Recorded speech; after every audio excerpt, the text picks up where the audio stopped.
Hello, everyone. This is Brennan Marcello sitting across the digital landscape of the internet from Michael Niziolek. This is the Auburn Undercover Podcast presented by WeHaveDonuts.com, D-O-U-G-H, nuts.com. Gourmet donuts. They're beautiful. They're colorful.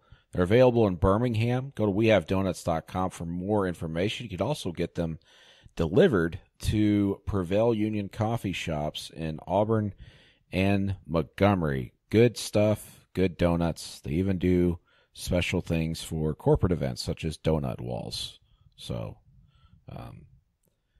that's one wall you can support being built. Anyway, not to get political, I guess. So Auburn's headed to the SEC championship game, and if you told me that October 15th, I would have said, nah, nope, no way. But here we are. Auburn won out after losing to LSU, and man, they're looking legit, Michael. I mean, you beat two number one teams, and not only that, but they beat them both by double digits. I mean, Auburn had not beaten an Alabama team by more than 10 points since 1969, and they won 26-14. And really, it probably should have been 29-14, maybe 33-14.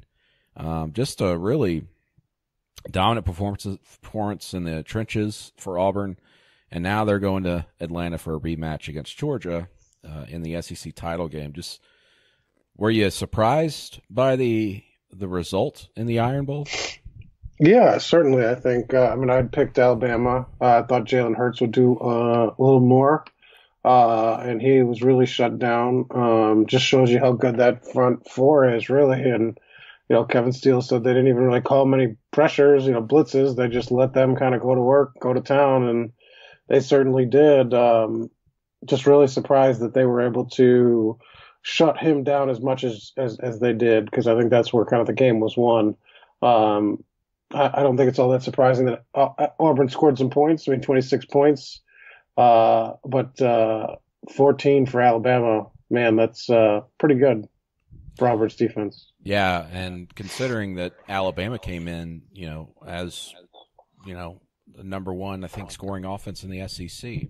Right. And Auburn was right behind them, and Auburn shut them down. I mean, really, maybe Alabama should have been held to 7 points, because that touchdown pass in the first half, Jeremiah Denson, if he's just aware of where he is, he could have batted that down.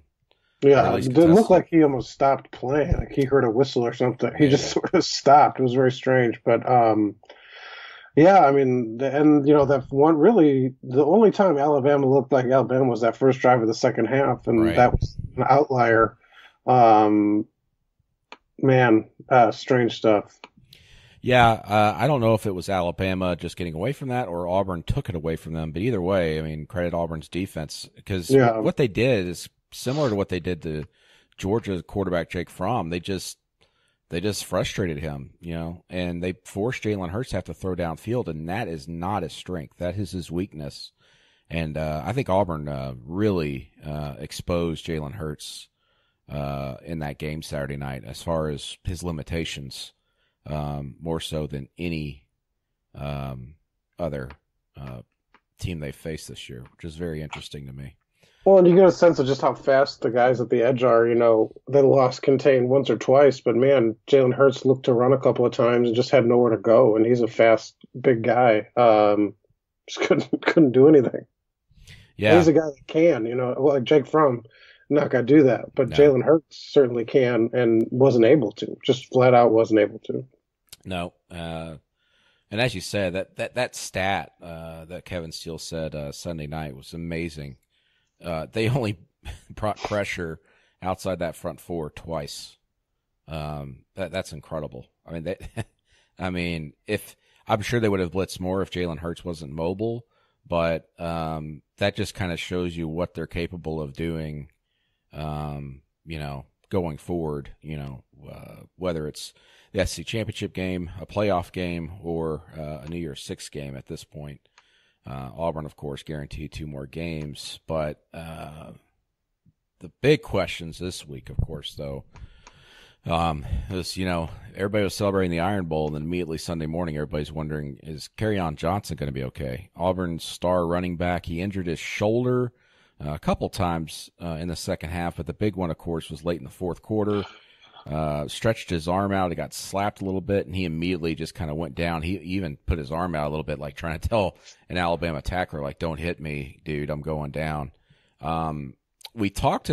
Interestingly enough, we talked to Kerryon Monday on a teleconference. Now, if you're a fan, I wouldn't read into that thinking, okay, he talks, so he's going to play. I think the SEC had something to do with that, just as far as they could have given him a list of players that they were allowed to take. We don't have any idea how he was picked, so that's right. kind of what you're hinting at. Yeah. Your leader on defense and your two top players on offense. Is who we talked to.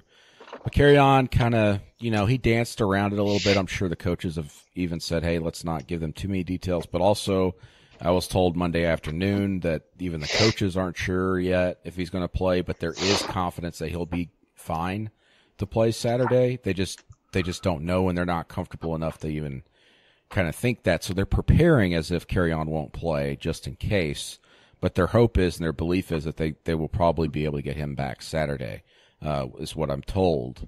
Now, obviously, if it's a shoulder thing and it's a stinger, that it just depends on how you feel when you wake up in the morning. We saw with Trey Williams, for example. He missed a game or two. Then he comes back in, but he's limited. He's not playing every snap at linebacker, although they rotate a lot of linebackers. So it's going to be interesting to see what Auburn does with Kerryon this week. My question is, Michael, can Auburn beat Georgia without Kerryon Johnson on the field? Oh, man. I think it'd be tough, right? He's just such a part of what they do. And for the coaches, for the players, just how much of an imprint he's now has on this offense. It's hard to envision them and Georgia. This is not just the first time they've met either. So Georgia being able to kind of redo things and you'd lose Kerryon, I think it'd be tough. Yeah, I did an article Monday about Auburn's options behind Kerryon. Of course, the top guy is Cam Martin, who injured his ankle a little bit, tweaked it against Alabama, but is said to be okay, and he practiced Sunday. But, consider this. Martin is only averaging 9 snaps per game. Those aren't carries. Those are 9 snaps per game. And then, of course, in most of the important games this season, he's not played. Yeah, other than A&M. Right. He played a little bit more than usual in that one and played well. I think they wanted to do that anyway because it was his home state and the game was kind of in hand in the third quarter anyway. But, Auburn's had this reliance ever since Gus Malzahn's gotten here on one running back by the end of the year. 2013 with Trey Mason, it worked. Though Trey Mason was getting banged up, he had a wrist problem for most of the last month of the season and going into the national championship game, but he powered through it. Obviously, a wrist is not important to how powerful you're running, though it does affect how you can carry the ball, but he powered through it. But the thing with Kerryon, with the shoulder injury, and you mentioned this on a Facebook Live we did Sunday night, Kerryon plays quite a bit and he moves forward quite a bit in the pile by using his upper body. Because he's not a bigger guy, but he's got some good upper body strength, and that's why those shoulders have kind of taken a battering here of late. Yeah, and Georgia knows what the injury is, so they're going to be pulling and pushing and hitting and trying to do whatever they can to within the legal limits, aggravate that injury a little bit, and it's going to be tough on him. Georgia's pretty good defense, and had struggled against Auburn, but they're a hard hitting team, and they got some athletes, and it could get interesting for him. So Kerryon comes out, they think he's okay, and 3 plays in, you never know, right? Just he takes a bad hit, or he's trying to push somebody off and tweaks it. That's the problem with the injury, really, that even if he's good enough to go, how much can you get out of him? Yeah, and of course, Cameron Petway is out for this game. He was officially ruled out Sunday. I'd be surprised if he plays at all the remainder of the season, based off what I'm hearing. But now Auburn, if Kerryon can't go, you turn to Cam Martin, you turn to Malik Miller, you turn to Devin Barrett. As I mentioned, Martin's numbers, Miller only has 65 snaps this season, and Barrett only has 40. And when Barrett has come in, he's kind of been a very much a package type guy. They just throw these quick screens or throw these balls out of the backfield to him. He's not running the ball quite a bit as much. And if you look at the Pro Football Focus grades, kind of looking at how these guys stack up, it's amazing how, one, we all know Kerryon's been doing great, but Kerryon has a 90.6 overall grade, which is well into the NFL ready category according to Pro Football Focus. He ranks 4th nationally among all running backs with just grading out game to game. But the big thing for him, it's not just rushing, but he has an 80.4 pass blocking grade. Yeah, that's pretty good. Which is 31st among running backs across the country, but he's gotten better of late doing that here in the last month and a half, and he has picked up some blitzes and has protected Jarrett Stidham quite a bit.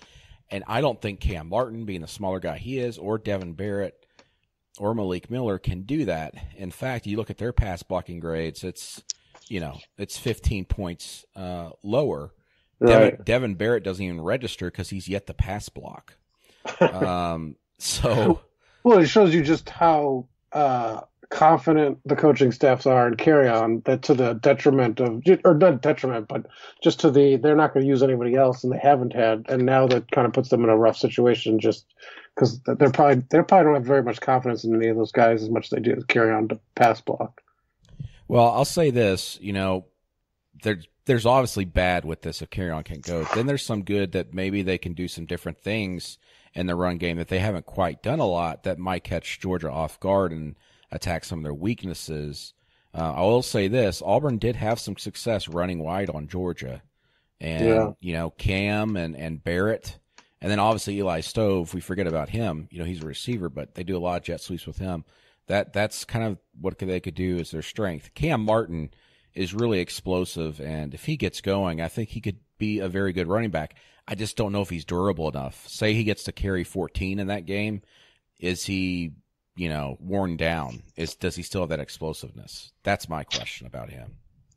Yeah, or do they just try to go do more through the air and try to shake it up that way? I mean, it'll be interesting to see if they're worried about what they can get from Kerryon. Do they just kind of go the other way with it? Don't try to get 20 carries just from a guy.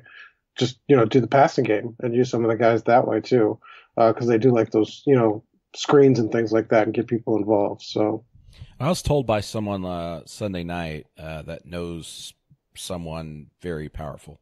So it's like second, third-hand info. But they believe that Auburn's going to be able to throw the ball all over Georgia if they want to in this game. Interesting. Based off of what they've done this season, what Auburn's done this season, and what Georgia has not been able to do in pass coverage. And that's kind of, if Kerryon can't go, you figure that the game would rely more, obviously, on your other big star, and that's Jarrett Stidham.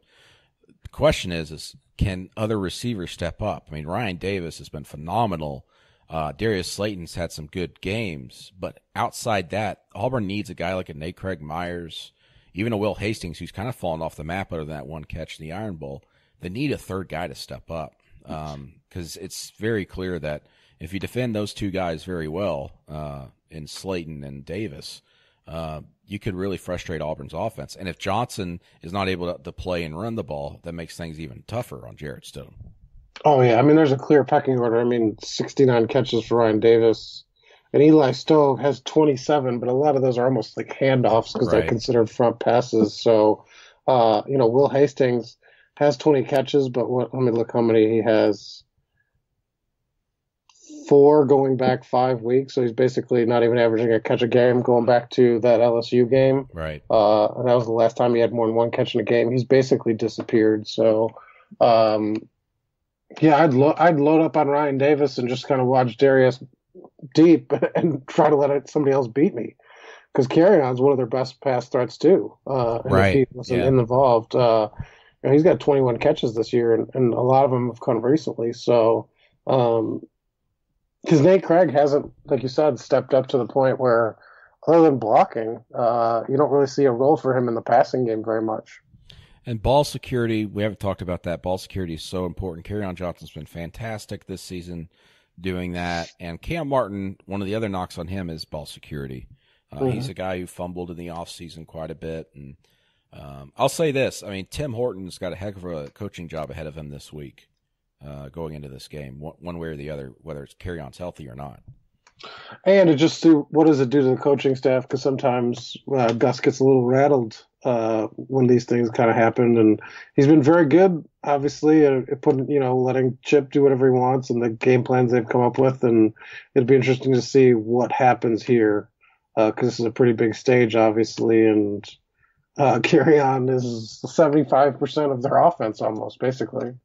Yeah, and Kerryon at 75% health is not great because we saw him when even when he was hampered with the hamstring, he didn't have that explosiveness. Still was getting yards, but wasn't as powerful.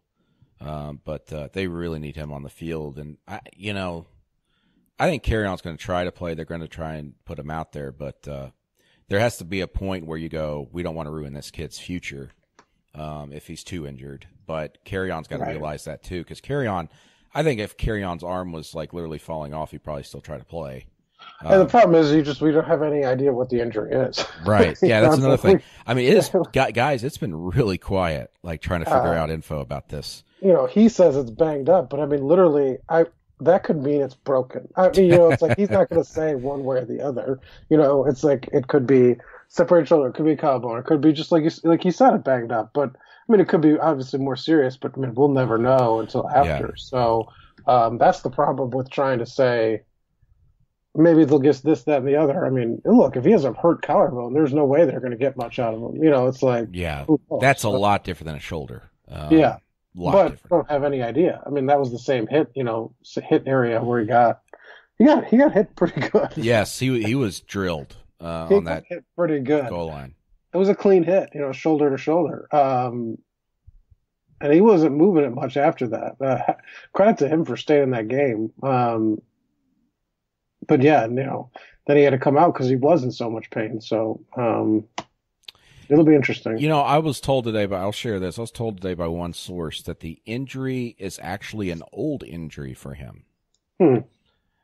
I don't know what that means because I don't remember there being a shoulder injury in his past. He injured his shoulder, his freshman year. Remember, he had surgery after. That's right. Well, I was thinking more like this season or the off season. Yeah, that's right. Freshman year. After his freshman year, he had surgery. That's right. Going to spring practice. If that's what they meant by old, which is like ancient. That's ancient at this point, yeah. But I mean, that was his shoulder.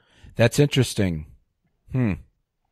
Maybe hard to remember because that was such a long ago. What exactly was that? Let's do some live Googling. What was they that? never discussed it. And then all of a sudden, shoulder surgery. Remember, because he had all those injuries at the end of his freshman year. Yeah. But they wouldn't say what happened, and then he all of a sudden had, and he missed basically everything except I think to the last practice after the game. Then he played. But yeah, that was his. Yeah, I just found my old story on this. Wow, that's so long ago. He was just like their Wildcat guy. And they only called it like minor surgery. I don't even think they said what it was. Yeah, I don't know. My first report on it was a source says it's shoulder surgery, and now I remember this because I remember they want to get into specifics with me. Yeah, they called him I'm reading your story too, a procedure. Yeah, procedure. And then they weren't ready to rule him out for spring practice. Then he missed all of spring practice. That's interesting. Okay. I'm not sure if that's a good thing or bad thing. Probably a bad thing. Probably a bad thing if it's a. Who knows, man? That's tough. Really tough. I'm looking at some other stories. But yeah, because he missed everything except I think he went through the last practice after they had the spring game. Yeah. Right. Okay. Well, we'll find out Saturday. I don't think we're going to get to be honest, I don't think the coaches are going to know till probably Friday night or Saturday morning, to be quite honest. I know everybody wants the info, but I think this is legitimate, like one of those things where just the coaches are preparing to play without him. He's not going to practice this week. There's no way they make him practice, even if he says he feels good. And they'll just wait till Friday night or Saturday to figure it out. Well, it's interesting. They're going to practice like they're without him, and Georgia's going to practice like they're playing with him. Yeah. Well, hey, that gives Auburn a little bit of advantage just because Sure. they know what they've got in Kerryon, and Kerryon knows the offense, and him not practicing all week's not going to hurt him. No. At all. We'll see, though. After the SEC championship game, of course, Auburn will figure out if it's going to the playoff. I mean, if Auburn wins, they're going to the playoff. If they lose, they're probably going to go to New Year's Six game.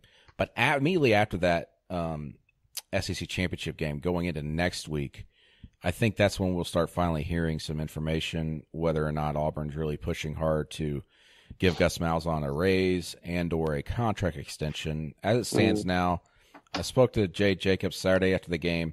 I talked to President Leith's office. They said that, yes, Jay Jacobs will handle any contract discussions with Gus Malzahn, but he will talk to President Leith if needed when it comes to big decisions with the contract. But it's up to Jay Jacobs to initiate that discussion, which is interesting because Jay Jacobs is on his way out, obviously. And based on everything we know, Jay Jacobs and Gus Malzahn aren't exactly talking a lot right now. They're not on the best of terms. So next week could be interesting. When I was talking to Jay, it was so interesting because he said, we're gonna do everything we can, blah blah blah. And he goes, but you never know. A week from now, everything could change. And that was a very strange answer to me. That was the answer of an athletics director who's just like, well, I'm on my way out, so we'll see. Very weird answer. But everything going around with this athletic department's weird. Right. It's weird that Stephen Leith would just sort of hands off. I mean, because it makes no sense. Because if he has to get approval from Stephen Leith in the first place to make the deal, why wouldn't just Stephen Leith do it? Yeah, I don't essentially, right? Like, yeah. Well, Gus says to Jay, "I want 4 years," and Jay's like, "Well, okay, I got to go check with my boss." Right. And then again, maybe Stephen Leith has will lay out some parameters. Yeah, maybe. But my understanding is Stephen Leith and Jay Jacobs, as of this weekend, had not talked about it. But I don't think they're doing much talking in general. No. Between Jay and President Leith and Jay and Gus Malzahn, that's a weird situation. President Leith likes Gus Malzahn, of course, but Jay's just the sooner Jay leaves, the better for Auburn. Well, he's a lame duck. It's like any kind of presidency where you're kind of waiting, finishing your term out, but you have no real power, right? I mean, well, the president has power. He doesn't have much power. No, I'm saying Jay Jacobs. I'm just saying he can't really do anything. I thought you were talking about like a president of the United States just going, well, my term's ending. I don't have any power. Well, Jay can pardon people, I think. Yes, in the last month of his contract. But let's do this. So. Maybe he should pardon Danjel Purifoy, which is a nice transition. We call it a segue. Hashtag free Danjel. Yeah, what is going on there? Monday afternoon was kind of interesting on that front. The basketball program, of course, everybody, Danjel Purifoy and Austin Wiley are still not playing at this point as the Auburn internal investigation continues, which is, of course, stemmed from the FBI investigation and the arrest of former assistant coach Chuck Person. What's the latest there? It seems to be getting just stranger by that day. Yeah, well, we're kind of one game left in December. They played Dayton Wednesday. So I kind of asked Bruce after practice, just, these kids are human, right? Are they starting to get frustrated? This is, you're kind of approaching the point where you're almost a third of the way through the season. Like, what's their kind of where are they at mentally? What are they still okay, still focused, still wanting to come back, or have doubts, or where are they? And Bruce, gave his optimistic spin and said, we're getting closer, and they're staying right, and they're getting ready, and they know so much about the process that I think they're okay. And then literally, there's a couple of reporters in the workroom. As everybody's kind of finished writing up that story that they're in a good mindset, Danjel Purifoy tweets, "I just want to be happy doing what I love, but this taking the love away from me." And a fan asked, "What is?" And he said, "Waiting to play. I've been through this before, and I'm starting to feel mistreated." Those tweets are still up, not deleted. but mistreated is a strong word, I think, considering where they're at. And he was referring to Danjel sat out his first year on campus because of academic eligibility issues. So you can kind of see the cracks starting to show. And this is kind of what I was talking to with about Bruce, that at some point they're going to get sick of sitting out and want to play basketball. Well, the semester is coming to an end. And that is a date that is on the calendar, and that if he finishes the semester, what then? For both of them. And I'm not. And my point was like, look, it makes sense for them to want to go elsewhere, because why would you sit and wait and maybe never have a chance to play again? And I think you can kind of see with these tweets that maybe they think that as well, even though Bruce protests a little. Well, Bruce is going to be extremely positive about everything at all times because he's a marketer.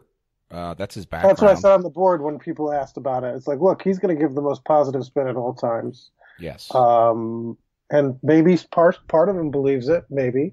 But at the same time, I think you have to start worrying that as this drags on into its second month of the season, really the third month total, that you're running out of time to try to keep these kids here. I agree with that, especially Wiley, because that's a kid who could obviously go overseas next semester, go play, and then go to the NBA. Well, Danjel could go overseas. I mean, NBA, right. He's a little more of a long shot, but he can make money playing overseas. Mm-hmm. I don't think there's any question. And the idea, I mean, look, and if he wants to get drafted, he doesn't have sort of enough of, I think, a body of work to do that. And so it would benefit him too. Wiley, people are going to take a chance on a guy that size. Well, Purifoy probably needs to get some more work in, and sitting on the bench isn't going to do him any good. Nope. Play a scout team, Right. And as of today, they're still not eligible. So, yeah. Well, I want to hit on this quickly, Mike. This was the season Auburn was supposed to break through, and we all know that. Meanwhile, it seems like the rest of the SEC has moved on and is much better. Yeah. You've got Kentucky doing what it's doing. Kentucky probably is not the best team in the conference right now. Florida is. Florida played Duke a couple times, real close in some really good games. Tennessee's been knocking off some folks. They look pretty good. Arkansas, and I haven't looked at their rankings, but they're probably a borderline top 25 team. They just beat UConn by 35 points. And then Alabama, outside of, have to play 5-on-3 the other night, they're pretty good, obviously. This is an SEC, and Texas A&M, of course. This is an SEC that has 4 to 5 really, really good teams that right now you would just simply say those are NCAA tournament teams. And Auburn was supposed to be borderline that, and I don't think Auburn's anywhere near that line right now. No, they're not. And they know that. And I think, Bruce said today, like, look, if they had Wiley on the floor, they'd be a totally different team. It's just, and nobody's going to match up with them in the SEC, or just gives you a totally different look and changes the way and makes everybody better because you're playing. Horace Spencer can just do what he does, rebounding and blocking shots, where he doesn't have to be the focal point of anything. It could be Wiley's team really, because right now they're just relying on jump shooters to get hot, and eventually that's not going to work against better teams. No, it's not, and that's an approach they've had to use in the past couple of years. Look, they'll win a game or two just because Bryce Brown hits 6 threes and Mustafa does that. But I mean, that's not that's not what Bruce wanted to do this year. That's how they got to the SEC tournament semifinal. His first year, they're just caught fire for 2 games. Yeah. But that's not long-term sustainable, especially when you're thin and you're playing a 6'3" power forward as your starting power forward. It's just going to catch up to you. Well, my understanding is my feeling, and based off what I was being told, whatever's going on between President Leith and Bruce Pearl, I've discussed this, how Leith sent out a email saying that he's disturbed or troubled or whatever, that Bruce Pearl went and talked to him. Then you see him this past Saturday talking at the Charles Barkley statue unveiling. I suspect something's going to be hammered out between the two of them somehow, some way this week, and what that results in, I do not know. But And Bruce I did Pearl, ask, yeah, Bruce for Pearl what it's talked about worth, I it. did ask about the emails. And Bruce smiled and took it, said he's been treated fairly, and Dr. Leaf's in a tough spot. Got to give him credit for trying to push through it publicly, at least. Because we had a second email confirmed, too. And so it sounded like who knows how many he sent, and Bruce is trying to handle this all internally, and Stephen Lee's gone kind of the opposite direction. And I was just like, is that upsetting? Is that frustrating? And he just said, no, I trust the administration. So, weird. Yeah. Just things are not looking good for the basketball program. And on top of it, even if they get past that, who knows what that means for where are the kids at? Because there's no tangible, there's no next step yet. We don't know. They're not moving on this thing. We don't know what that needs to be done. So who knows? And I think you're just running out of time. I think every game you miss is a game away from them saying, look, my heart's here, but I gotta think about my future. Right. You're gonna play me. I can't just sit here and do nothing for 4 months. And I don't think you can blame the kids. I couldn't either. Okay, let's move on to listener questions. First off, we start with Rusty Owens on Twitter. If Auburn wins the SEC championship, what do you think the odds are that they play Bama again in the playoff? And could they beat them again? Yeah, I'd say 0 unless it's a national championship game. I think the only way Alabama gets in the playoff at this point is if Ohio State beats Wisconsin in the Big Ten championship, and there's an argument there between a one-loss Alabama and a one-loss Wisconsin that both did not win their conference championships. The problem with Bama is they didn't even win their division. So I don't know. That could be a possibility for Alabama to maybe get in at that point. But Auburn would have to win the SEC title as well to get Alabama in.